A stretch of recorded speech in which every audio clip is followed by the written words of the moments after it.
Yesu ashimwe. Amazina nitwa Manzi Merci. Nagira ngo tuganire ku magambo umwuka yashize ku mutima. Sindi umuhanga, ntabwo ndi intyoza, ariko nshishijwe bugufi imbere y'Imana kugira ngo icyubahiro kibe icyayo. Hari ibintu natekereje, maze igihe ntekereza ku bintu bijyanye no gusenga bishobora kugira icyo bigufasha, cyangwa njyewe ndabizi neza nta jambo rishobora kuvugirwa ubusa. Kandi nawe ushobora kuba ufite icyo kibazo nk'uko nanjye nagiye nkigira. Ntabwo ndi bwifashishe cyane ibyanditswe kubera umwanya mfite, ariko turagenda tuganira. Niko nabihawe, ufite uko wabyumva, ushobora kubyumva kimwe nanjye, ushobora kubyumva noneho hari aho ngukuye, hari aho ijambo ry'Imana rigukuye, cyangwa se Imana ikaba ari wowe yashatse kugira ngo wumve rino jambo. Nashatse kuganira gusenga utinda, no gusenga umwanya muto. Turagenda tudevelopa ayo magambo. Gusenga utinda no gusenga umwanya muto.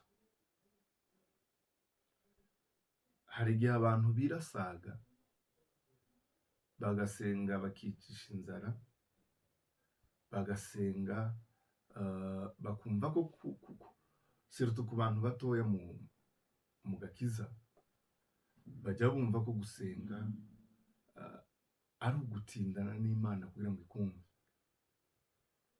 ariko ngasanga ari ubukene mu kumenya. Imana ijya yumva umuntu usenga avuze ku ijambo rimwe, yumva umuntu wongorera, yumva umuntu wamiriza, yumva umuntu uvuga ku ijambo riri bucece, cyangwa se yumva umuntu usenga icyumweru, ikumva n'umuntu usenga isegonda. Mwuka Wera yaransobanuriye rero, ambwira iki kuri aya magambo. Gusenga ni ubushuti, ni ubusabane mugirana n'Imana. Nshobora kuza kugusaba cyangwa se kuza kugusura bitewe n'uko tuziranye, nkagira byinshi nokubwira, ngatindana nawe bitewe n'uko njye nawe tuziranye. Nshobora no kuba nsanzwe udafite umwanya mu buzima busanzwe, ariko nkizera ko icyo twavuganye mu mwanya mutoya wacyumvise. Bisobanura ko please utinda. Yesu yasenze iminsi 40, ariko kandi ibyo yagiye akora byose twagiye tubona asubiza. Hari aho muri Bibiliya havuga ngo, ngira ngo ni muri Daniyeli, aravuga ngo barasenze, ngo mugisenga ibisubizo byanyu byaroherejwe, ariko bitangirwa n'abamarayika b'umwijima mu kirere. Hari igihe dusenga twatinda gusubizwa, tugakomeza gusenga kandi Imana yarumvise. Bisobanura, bivuze ko gutinda gusenga, kubyumva, kubyizera, ni ubushuti agirana n'Imana. Utinda gusenga kubera ko wizeye ko Imana ugihaguruka, Imana yari kumwe nawe, yarakumvise. Ariko kubera ko musabanye nawe, hari igihe utekereza ku mirimo y'Imana ukarira. Hari igihe uvuga ngo reka nce ingando, nk'uko Petero yabivuze, reka ntindane n'Imana kubera ko Imana iri kumva, iri kunyumva, yanyumvise kandi yansubije, kandi hari ibindi yambwiye. Reka ngumane nayo, nganire nayo, kuko ijambo ry'Imana riravuga ngo gusenga no kuganira n'Imana. Bene data, mbabaza ikibazo nanjye nibazaga. Ese umuntu udasenga akavuga ngo ni inshuti y'Imana, kandi Imana nta handi ijya ivuganira n'inshuti zayo, ni mu gusenga. Ushobora kumara umwaka utavugana n'umushuti wawe, rero n'umukunzi wawe. Niba uwo mara umwaka, amezi 2 agashira, utarumva ijwi ry'inshuti yawe, iyo ni inshuti yawe? Wibaze nanjye nibaza. Imana ni inshuti yawe, ariko umaze umwaka mutavugana nayo. Ijwi ryayo ntujya uryumva, ntabwo uzi impumuro yayo ngo muri inshuti. hari igihe twibesha kubera ko nta muntu ushobora kudetekita, nta apareyi ishobora kudetekita inshuti y'Imana n'umuntu w'Imana. Dushobora kuba twibesha, ariko tubesha abantu, niko twibwira, ariko natwe ubwacu turibesha. Iyo wibesha ko bavuga ijambo ukavuga ngo reka mbireke, reka ninangire, nta wundi muntu uri kunyumva mu turi kumwe. Imana ibera hose, Imana ijya yumva, irakureka ukinangira, ariko umutima wawe ubuze ukuri. Rero gusenga na prefera gusenga buhoro, ariko nkagira kwizera. Uvuze ngo Mana ndabizi ko bishoboye, ukabikura ku mutima w'amagambo, ukabishira ku mutima wo kwizera. Imana yumva gusenga, ntijya yumva kubera ko twamirije, twavuze cyane. Ijya yumva kubera ko twizeye. Umutima uyizera umenekeye, wogenda kuryama mu cyumba, Imana ikakumva, kubera ko ireba impamvu yatumye uva mu rugo rwawe, ireba agahinda kari ku mutima wawe gatuma uyishira ku manywa na nijoro. Bene data, mu magambo tuganiriye, ujye umenya ko gusenga ari ukuganira n'Imana. Ikiganiro gishobora kuba kirekire none, ejo kikaba kigufi, ariko ntibibujije ko ibyo wasenze byumvikanye. Muri aya magambo nari mvuze ngo tuganire, key point y'aya magambo ni aya ngaya yo gusenga utinda no gusenga wihuta. Tuvuze ko gusenga utinda ushobora kujya kuganira nayo, mugahuza urugwiro, mugatindana nayo, bikaba ngombwa ko muplonja ikiganiro kikaba kirekire. Gusenga nabwo buhoro suko nabwo utafitanye ubusabane nayo, ahubwo nuko wizeye. Hari dimension umuntu ageramo, hari urwego, ibyiciro by'abantu bashobora kuba njya nibwira ngewe kuri ngewe, ntabwo research nakoze, ariko gusenga njya numva ko Imana ishobora kuba yumva abantu bato mu gakiza cyane. Hari igihe Imana ishobora kureba ko please ndacyari mutoya, ngewe nkeneye bya bitangaza. Bibiliya ivuga ngo ni ibitangaza bigendana n'abizera, ariko kandi ikavuga ko ibitangaza ari by'abantu bakiri batoya. Hari urwego Imana ivuga ngo ntakoze iki ngiki, uwo ni ngewe uri kubivuga, ni ngewe uri kubitekereza, ntakoze iki ngiki, birashoboka ko uyu muntu yosubirayo, Imana ikagusubiza vuba. Ariko hari abantu bagera mu rwego rwo kuba yojya guterana, yojya mu ivugabutumwa bamubikiye umwana we, yojya mu ivugabutumwa amaze kugera ku rwego yabaye inshuti y'Imana, aho atosubizwa inyuma n'ikintu na gito. Hari ijambo niba riri muri Ezekiya sinzi, rivuga ku rwego rwo gutera imbere mu Mana. Aravuga ngo hari aho yageze ngo amazi amugera mu bugombambari. Nkunda ijambo rero rya nyuma rya kane rivuga ngo yageze aho Satani atabasha kurasa imyambi. Ni umuntu ugera mu Mana, akaba inshuti y'Imana, umukumbi nka kuriya kwa Yobu, abana bagashiraho, amasha agashira mu biraro, ariko ukanamba ku Mana. Rura ni urwego rwo gutera imbere. Mbabwira ikintu Umwuka Wera yarambwiye ngo hari abantu baje mu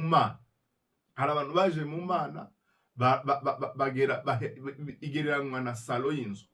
Ni ukuvuga ngo iyo ndi umushitsi mu wawe, nemererwa kugera muri salo, ndi umushitsi uri butahe ntare burare, ngarukira muri salo ko sinzi biri mu byumba byawe. Bishobora kuba bishashe, bishobora kuba bidashashe, n'ibanga ryawe wowe ubizi nyirinzu. Ariko umuntu akinjira muri salo akabona intebe, akabona televizeri, akabona abana n'abantu bari muri salo n'ibindi biri ngombwa n'iby'umuzimanire, ariko ntabonye ibiri mu cyumba no mu madushe no mu matoilette, ibiri mu mashambure y'ibanga. Bisobanuriye so ko abantu baje baravuga ngo twarizeye twemera Imana, ngo tumare kwimera Imana, bahera mu rungabangabo rwo kwitwa ko abanyedini, twavuye mu kunywa inzoga, turaza tugera mu turizera turemera. tumaze kwemera ariko ntitubasha kuhindura no guhinduka. Ni ubuzima bwacu ntibushobora kugira ibitangaza bubona byo kwizera kubera ko twaheze hahandi gusa. Birasaba rero ko iyo dusenze Imana tukinjira mu Mana, igitwereka amabanga yayo, ikatwereka ibihishwe mu byumba tutabasha kubona tukiri mu rungababo, tukiri muri ka kazenguruka tuzengurukiramo. Rero bene data, birasaba ko tuvaho turi tukiyambura umwenda turimo, twarangiza tugatera imbere. Niyo usanga umuntu mu muhanda ari guseka ari wenyine kubera ko hari icyo Imana yamubwiye, ijwi ry'Imana rikakongorera uri mu kazi, ukaganira n'Imana abantu batabyumva, ukagira ubusabane bw'Imana bwo mu ibanga, ukajya wumva Imana abandi batumva, abandi batabona, ariko wenyine ukabana nayo. Rero bene data, birashoboka ko twohisha, birashoboka ko twoba intyoza mu magambo, tukavuga, tukaba imvuzi, tukamenya kuvuga, ariko siko Imana izivuga, siko Imana igireye.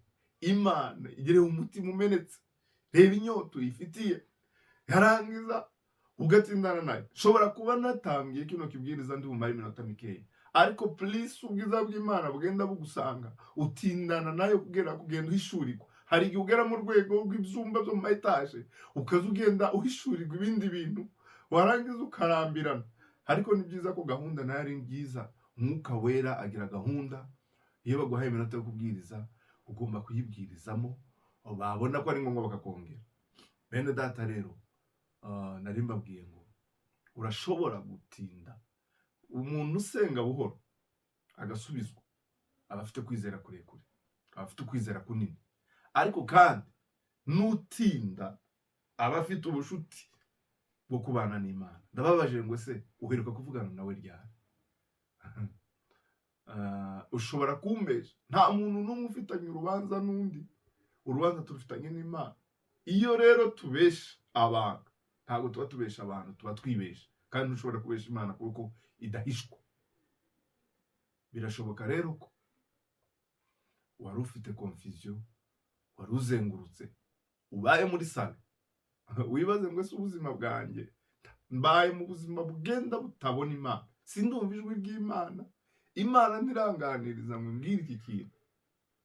Rero birasaba ko wewe ukeneye kongera gushakashaka mu maso y'Imana, ukavuga ngo ese mba muri salo, narizeye ariko amabanga y'Imana sinibasha kuyumva.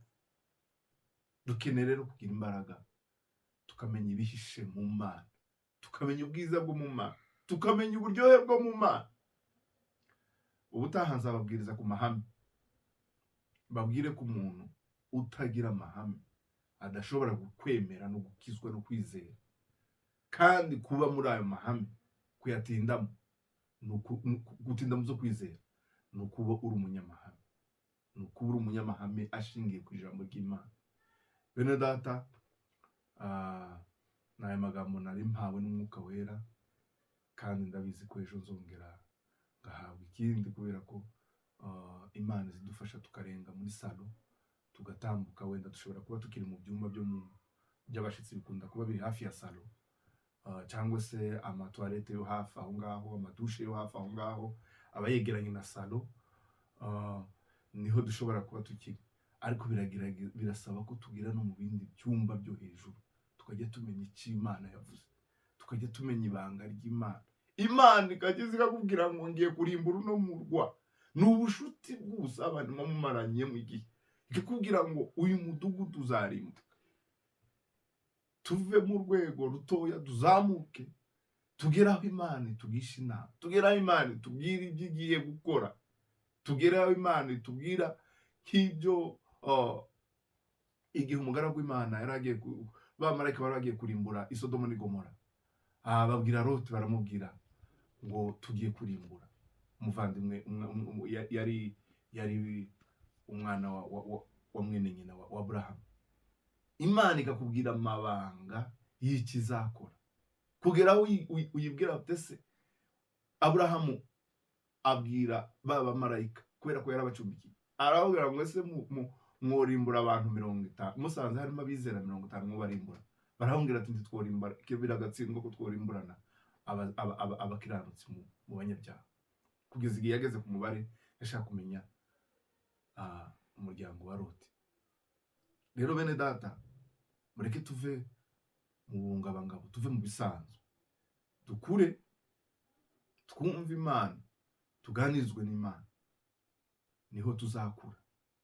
Ndavuze ngo gusenga bukeya biterwa n'ukuntu yizeye, ukavuga ngo wa Mana, kubera ubushuti n'ububanyi bwanjye nawe ndabizi ko wanyumvise. Kandi gusenga bukeya, Bibiliya iravuga ngo musenge ubutitsa. Ni ukuvuga ngo ubuzima bwacu bugomba guhora mu masengesho. Gusenga bukeya ni kubeho, kuko urakomeza usenge, nuvuga amen urongera usenge, urongera usenge kandi wongera usenge. Rero gusenga ni ukwizera ko ibyo usaba Imana bikora. Gutindana n'Imana ni ubushuti ufitanye n'Imana. Ushobora kwizera ariko uri mu bihe bitari byo kuba inshuti n'Imana, ukaba utotinda kubera ko wabuze ibyo uvuga. Rero please utindana n'Imana, ugenda waguka, ugenda umenya amabanga yayo, ugenda handi usanga umuntu yahuye inka, kuba bizi wenda akagenda. Hari umugabo nzi njya numva kandi yabayeho ashobora kuba Imana imucuye vuba mu myaka nk'ingahe ishize, ariko yahuye inka, kubazi ko kubaragiye inka, kuboroye, ngo yahura inka aravuga ngo reka nsengeho gatoya. Atekereza ngo kuri Mirere, atekereza ku gusenga Imana. Wamare ngira ngo yamaze niba ari iminsi 3, niba atari ibyumweru 3, inka zaragarutse baramubuze kubera gusabana n'Imana. Ubu ngubu ntabwo yanditse muri Bibiliya, n'umuntu abana biwe muragendana, abana be muri iri Rwanda, ariko aravuga ngo tekereze ku Mana, tekereze ku Mana, ngo atekereze ku Mana. Arakesha amara igihe ubwiza bw'Imana. Abantu bajya kubona agarutse, baramubaza ngo ese wari waragiye? Arababwira ati nari nahuye. Ubumenyi ni bwiza, ariko cyane Bibiliya barayishurirwa. Hari amagambo Imana igenda duhishurira, Mwuka Wera akatuganiriza. Abandimwe rero, naringize ngo nkubaze ngo ese uri inshuti n'Imana bingana gute? Iyo usenga mutindana nayo bingana gute? Ufite kwizera kungana gute gushobora gutuma utegeka utiriwe ufata umwanya wo kwiyiriza ngo umare iminsi? Nabyo ni byiza, bifite ibisobanuro byabyo. Ariko kuba inshuti n'Imana kugera ku rwego uyibwira ugahindura imigambi yayo. Rero bavandimwe bene data, reka dusenge kugira ngo Umwuka Wera aherekeze rino jambo, kandi agenda avuga, agenda akora. Mana, turagushimiye ko wumva gusenga kwacu. Tugushimiye ko ari we Mana iba mu mitima yacu. Tugushimiye ko ari wowe uduhishura ibihishwa. Tugushimiye ko ari wowe utuganiriza.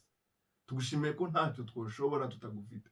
Tugushimiye ko aya magambo ari wowe uyasiga ukayahesha kumvikana mu mitima ikomeye yinangira idafite kumva wa Mana.